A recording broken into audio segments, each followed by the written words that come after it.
যদি আপনার মনে হয় যে দেয়ালে পিঠ ঠেকে গেছে, কেউ কিছু করতে পারছে না আপনার জন্য, আপনি পরিপূর্ণ ইয়াকিনের সাথে, দৃঢ় বিশ্বাসের সাথে এই 4টা আমল নিয়মিত করবেন। এবং আমি বহু মানুষকে পার্সোনালি এটার পরামর্শ দিয়েছি, ওনারা আমল করেছেন, আমল করে উপকৃত হয়েছেন। এরকম বহু মানুষ আছেন। বৃদ্ধ মানুষ, বাবা ক্যান্সারে আক্রান্ত হয়েছেন অনেক দেরিতে, আল্লাহ তাআলা অলৌকিকভাবে সাহায্য করেছেন।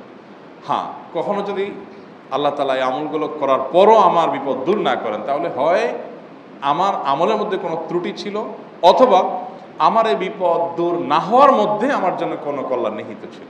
আল্লাহ তাআলা আমার দোয়া কবুল করে যে উপকার হতো তার চাইতে বেটার কিছু হয়তো আমাকে দিবেন, এই ইয়াকিন একজন ইমানদারের থাকবে। সে 4টা আমলের 1 নম্বর হলো ইস্তেগফারের আমল।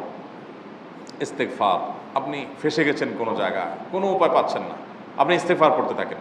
আস্তাগফিরুল্লাহ ওয়া আতুবু ইলাইহি, আস্তাগফিরুল্লাহ ওয়া আতুবু ইলাইহি, আস্তাগফিরুল্লাহ ওয়া আতুবু ইলাইহি।